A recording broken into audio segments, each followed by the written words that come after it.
Hello, my name is Belle. I'm a 28-year-old mother who just gave birth to her first child. I also got divorced, but I can confidently say that my life only got better after the divorce. Allow me to tell you my story.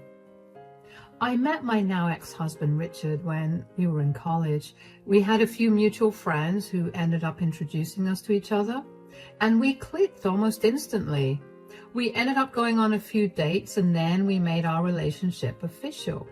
Now, I want you to know that Richard was the first serious relationship I'd ever had. I mean, I had crushes before, but I'd never been with anyone. The entire experience was new to me, so I didn't know what was right or wrong. Not to mention, since it was my first relationship, I overlooked a lot of things just because I wanted the relationship to last. I know that was not a good thing to do, but I was young and naive, and Richard had systematically isolated me, so I had no one to talk to about how I was feeling. Anyway, after we graduated college, Richard convinced me to leave my hometown to go to his because we would have better job opportunities. That was true for him, though, and not for me. I struggled for the first few years, and eventually we decided that I would just stay at home and do all the household chores. Around 3 years into our move, Richard asked me to marry him. Of course I said yes, and we went to the courthouse to get married. I was bummed out that we didn't have a ceremony or anything, but Richard was the only breadwinner, and he had just purchased our house a few months ago. He refused to listen to me and did it even though I didn't think that was a smart idea. Anyway, about 6 months after we got married, I finally managed to land a good enough job, and I was happy with it.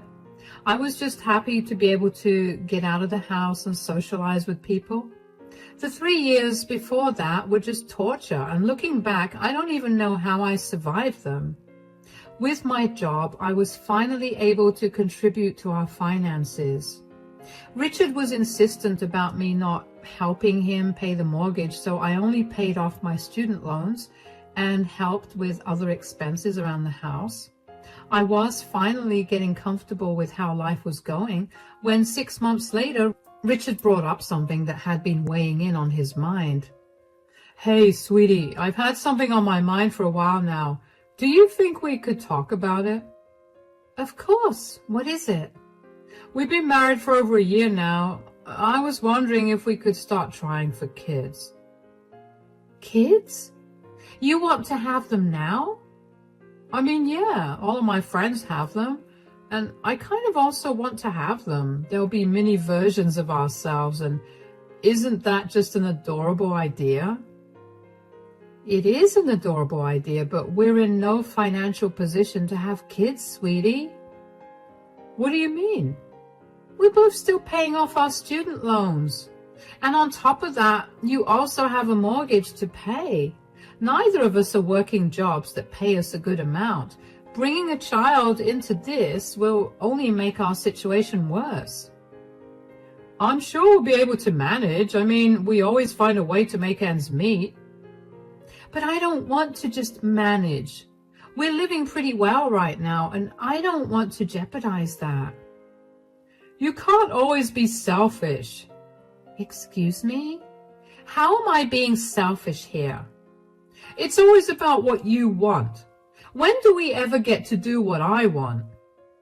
"Richard, buying this house was literally your idea, even though I told you that it wasn't a good idea. I would love to do the things that you want to do, but most of them are not sound financially for us." "You just always have an excuse, don't you?" "You don't have to get so worked up about this."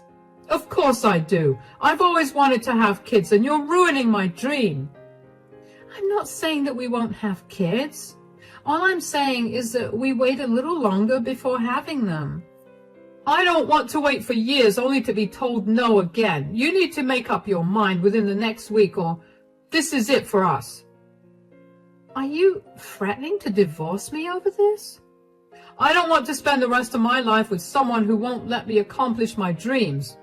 Good night." I couldn't believe that Richard was threatening to leave me over having kids. I knew that I had always wanted kids, but I also knew that I only wanted them when I was able to afford them. Richard couldn't understand my viewpoint, and he only saw it as me refusing to have children with him.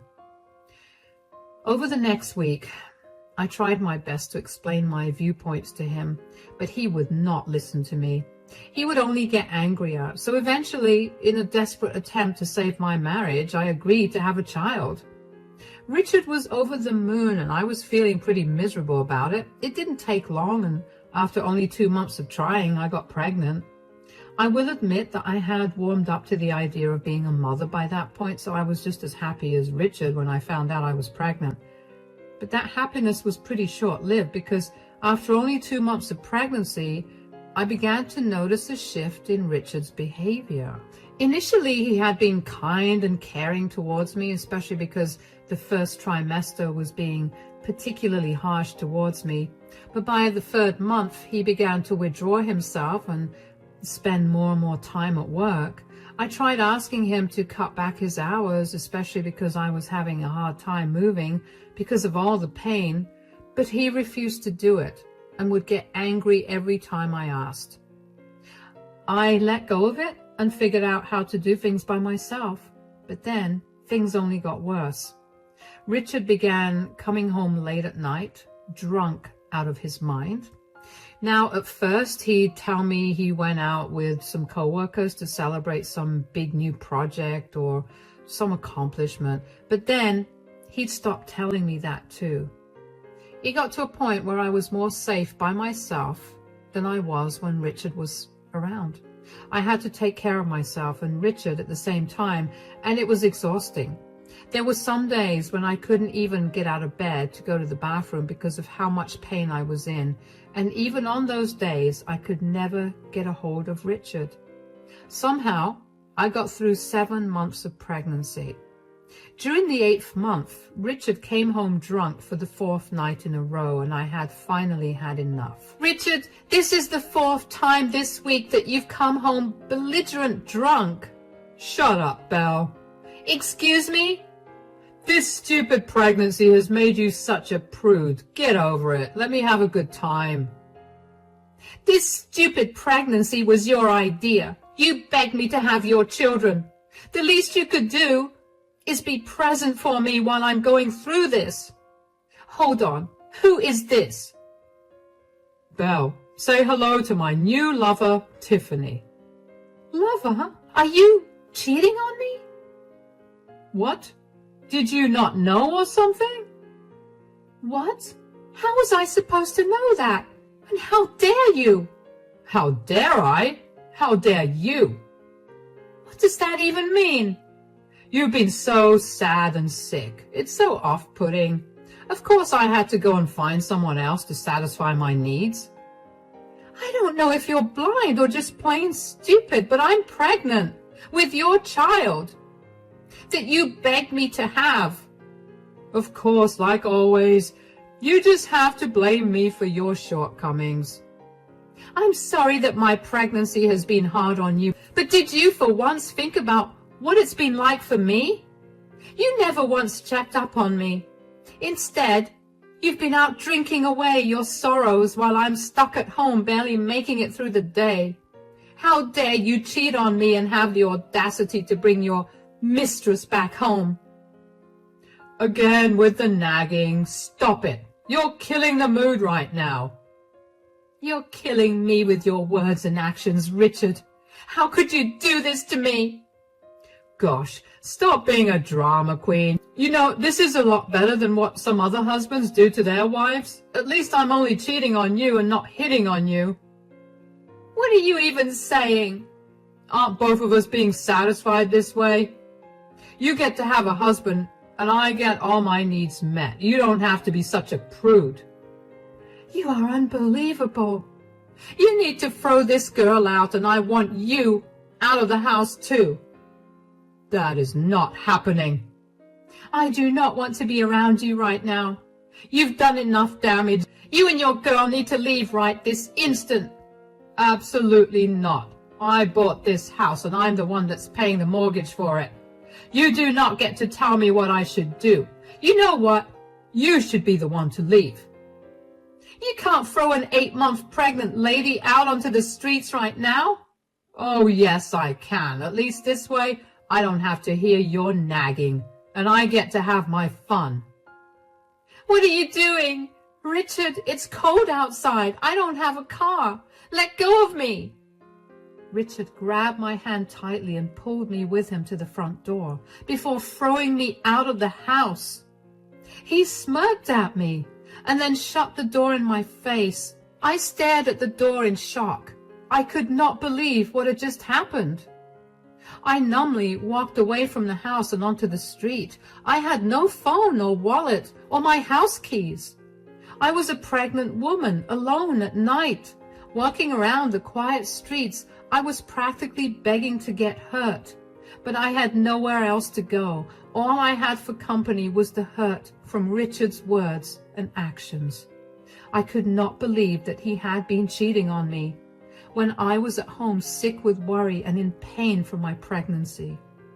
Just as my tears began to fall, a car began approaching me and stopped right beside me. My heart was racing because I thought that I was going to get kidnapped. A man stepped out of the car and handed me his jacket. Hi there, you look cold. Here, take my jacket. Oh no, it's okay. Please, I insist. Thank you. I couldn't help but notice that you're all alone at night walking the streets in not very warm clothing. Do you need a ride back home? No, it's okay. I don't think I'm welcome back home anyway. What do you mean? Is Richard not treating you well? Hold on. How do you know my husband? He's my son. What? He told me that you'd abandoned him when he was a boy. I didn't abandon him so much as I caught his mother cheating on me and she filed for full custody of him. And when she got it, she made sure to poison his mind full of lies about me. Whoa, what? Oh yeah, there's a whole story there, and maybe I'll tell you that another time. But for now, why are you not at home right now? Surely it's not good for you to be out in the cold while pregnant. Well, Richard has a bit of a drinking problem.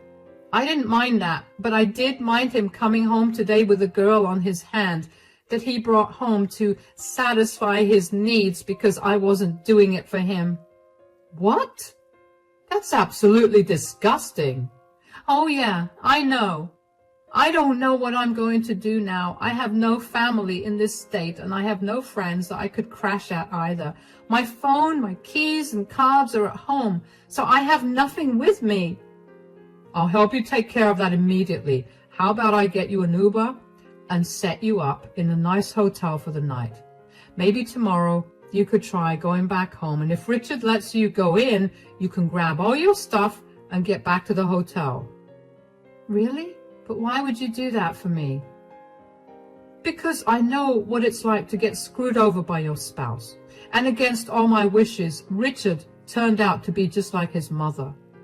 I want to help prevent you from going through all the heartbreak I went through because of it.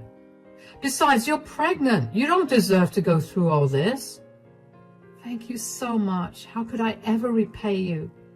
How about we meet for lunch tomorrow and discuss what to do from here on? The only way for you to repay me is for you to leave Richard and make his life miserable in the process. Absolutely. I'll do it. I couldn't believe that I was talking to Richard's father, and also the fact that I hadn't heard of him even more. The man introduced himself as William, and I told him I was Belle. William stuck to his word and booked me an Uber to the nearest, nicest hotel. He then followed the Uber, and when we got to the hotel, he had been set up in a good room. He wished me good night and left me there. That night, I laid awake for a long time with a lot of questions weighing on my mind. I was also grappling with all the emotions from having found out about Richard's affair and his disgusting behavior over the years. I had been taken advantage of at all points in our relationship, and I never saw it. I cried myself to sleep that night, and somehow it was still the best sleep I had had in a long while. The next day, I only woke up at noon. I hurried to get ready and finally made my way downstairs to meet William in the dining hall. William was already seated at a table and he had the food ordered already. He greeted me warmly when he saw me. "Good afternoon, Belle. I hope that you slept well." "Good afternoon. It's been the best sleep I've had in a long while." "As sad as that is, I'm glad to hear that you managed to get good sleep. Did you manage to swing by your place and collect your things?" "No. I was awake till pretty late last night and I only woke up about an hour ago." "Oh, was something keeping you up? Are you all right?" "Yeah, I'm fine. I just had a lot of questions about you and it kept me up for a while." "I get that. Why don't you ask me now?" "Really? Are you sure?" "Why not? We're here to talk anyway."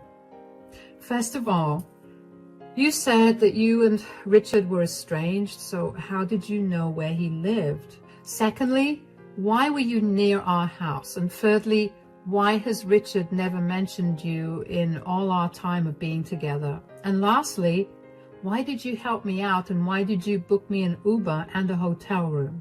"I see why those questions kept you up. I will admit our meeting happened in a very strange manner, and so I will answer all of your questions.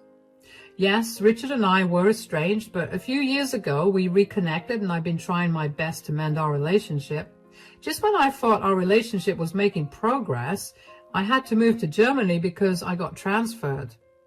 That's where I've been living for the past few years, which is why you probably haven't heard much about me."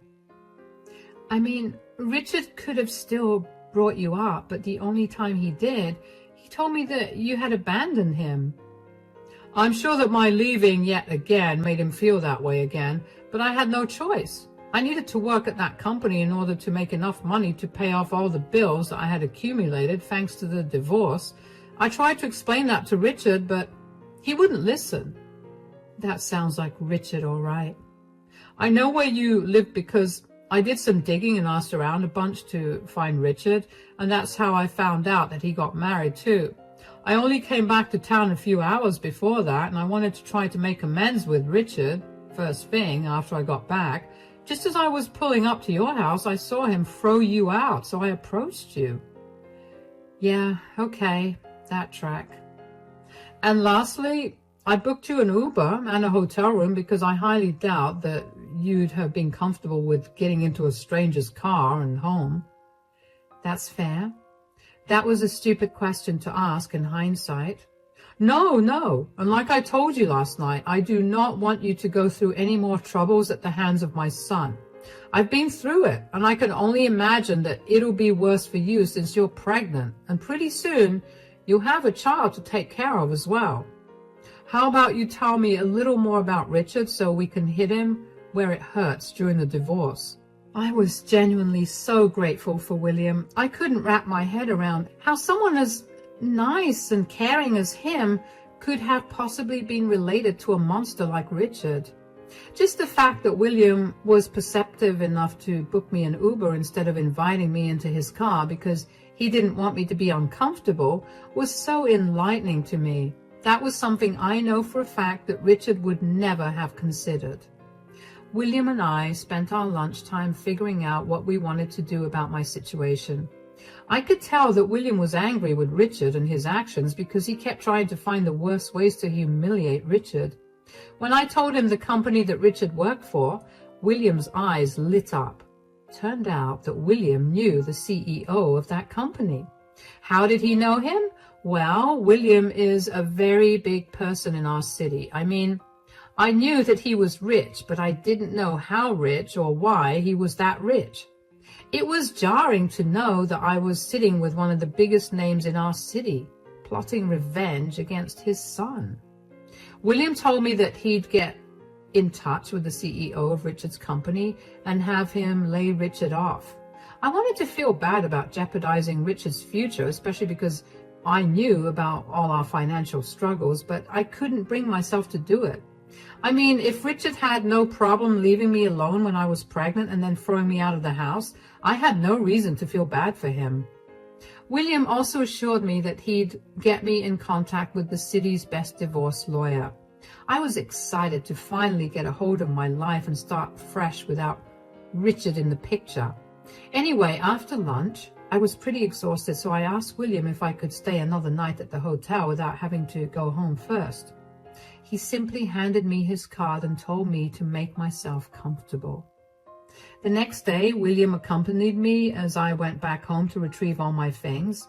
I was nervous about seeing Richard again, but seeing as he made no effort to track me down, I had a feeling that my nervousness was going to change to anger when I saw him. When we got there, I had William wait in the car while I knocked on the door. When Richard opened the door, he looked surprised to see me. I pushed past him and walked into the house. "You finally came back, huh? Where were you?" "I was with a friend who was helping me out." "A friend? You don't have any friends here. Are you also cheating on me?" "No, she isn't. I'm the friend she's talking about." "Dad, what are you doing here?" "I was going to come over to meet you the night before, but I happened to witness you throwing Belle out of the house. She told me that you were drunk and you brought home another woman. Is that right?" "It is, but I don't see how that's any of your concern."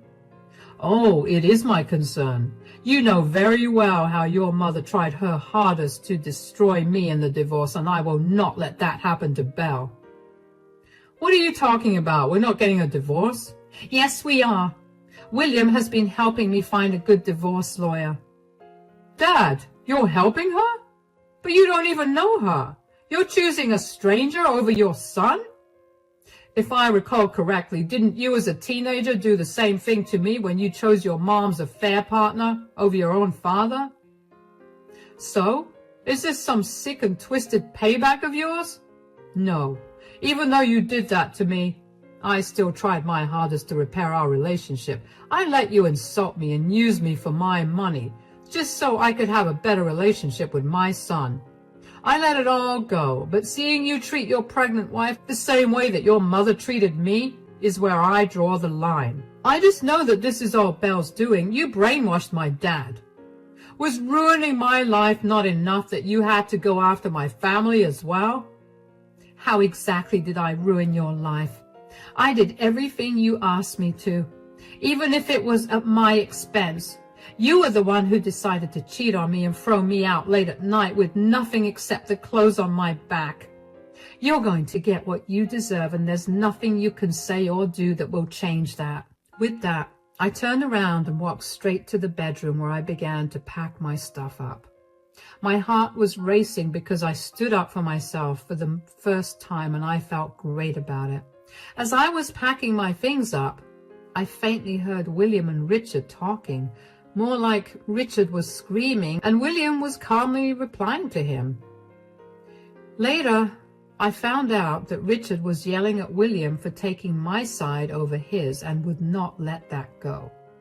After we left, William helped me move my things into my hotel room and let me rest for the remaining day. The next day, he helped me get started with the divorce filing. It was surprisingly easy, and my lawyer seemed to be a very good person. He asked me if I wanted to press any charges against Richard for neglect and abuse, but I wanted to wait on that because I wanted to see what he would do when he was served with the divorce papers. If there was one thing that I was sure that I wanted to do, it was getting full custody of my child. The lawyer helped set up the paperwork for that, and then I asked him to have them served to Richard after I had given birth. I just didn't want to deal with any of Richard's outbursts until then. Thankfully, only a week after all of that was done, I gave birth to a healthy baby boy. William helped me get an apartment, which he helped me and my baby move into once I was discharged from the hospital. I waited around 2 weeks after giving birth to tell my lawyer to serve Richard with the papers. Just as I predicted, Richard was fuming. He called me and asked to meet me. I suggested a cafe near his house, and when I got there, Richard was already sitting at a table looking angry. When he saw me approach the table, he stood up and began to yell at me for trying to get full custody of my child. "Are you seriously trying to take away my custody of our child?" "Why would you have any custody to begin with?" "Get over yourself. I'm the reason that this kid exists, and you cannot take that away from me. You're the reason? You forced me into having this child, and then my body did all the work to grow this child. You did nothing but provide what was necessary for the fertilization. So, does that mean that I don't get to raise my son? I don't want you anywhere near me or my child. You're abusive and a drunkard. I'm sure that no court will grant you custody based on that fact alone. I could clean up my act and then get custody. I'm not letting you take my child away from me. You're right. There are ways for you to work around that, but seeing as you have no job, there's absolutely no way that they'll grant you any custody. Couple that with your record of drinking and say goodbye to me and my child. How did you know about me losing my job? I never told you. Hold on. Did you have something to do with that? Nope, I had nothing to do with it. Although your father is a very influential man in this city, I'm not so sure that he didn't pull any strings to make that happen. How dare you meddle with my life? I knew I was right to cheat on you. You were completely undeserving of any love. That's a lot of words coming from someone who has nothing going for him right now. You need to reevaluate your life choices and see why you are where you are right now. You can hate me all you want, but deep down you know that your decisions led you here. Don't talk to me like I'm some idiot. I will sue you. Go ahead and try. Your father has found the best lawyer in this city to represent me. Be careful not to spend all your money on court cases against me. That would be a very bad financial decision. Who am I kidding? You've never listened to me, so why would you listen to me now? Anyways, I have to go. Bye. I got up and left the cafe with my head held high. Nothing could beat the feeling of putting Richard in his place. All the hurt that he caused me finally came back to hurt him, and I knew that none of that would have been possible without me having accidentally met William. After that meeting, William stopped by my place and I told him about my encounter with Richard. William and I shared a laugh at Richard's soon-to-be bleak future. William offered to help me find a good job and pulled a few strings to get me a very good paying salary job. Rest assured, my child and I will be more than comfortable for a long time. William also set up a trust fund for my child to make sure that his future was taken care of. As for his relationship with Richard, William officially wants nothing to do with him. His witnessing how brutal Richard was towards me really made him snap, and he wanted nothing to do with Richard. William had told me that he had planned to give Richard a huge surprise by offering him the position of assistant manager, but obviously that was off the table. I couldn't help but wonder how much different life would have been if Richard had been a nicer person. Don't get me wrong, I'm very content with the life I have now. It's just that I sometimes can't help but wonder what would have happened. It's been a few months since I started the divorce proceedings, and thankfully, Richard has been easy to deal with. I guess my advice about how to use his money was taken seriously. Not that it mattered to me. My son is more than healthy, and William is quickly becoming a stable figure in our lives. He truly is a lovely man. I'm doing very well career-wise as well. As for Richard, last I heard, he couldn't keep up with mortgage payments and moved back home with his mother, who was not happy to hear that William was back in town. She sent me a lot of messages that essentially questioned my morality for letting an evil man into my life. But if William was evil, then what was Richard? I didn't want to deal with her, so I simply blocked her. I have had enough of being told what to do, and for the first time in years, I am living on my terms. I'm not going to let anyone control me or my decisions. And for the first time in a while, I'm actually excited to see what life has to offer me next.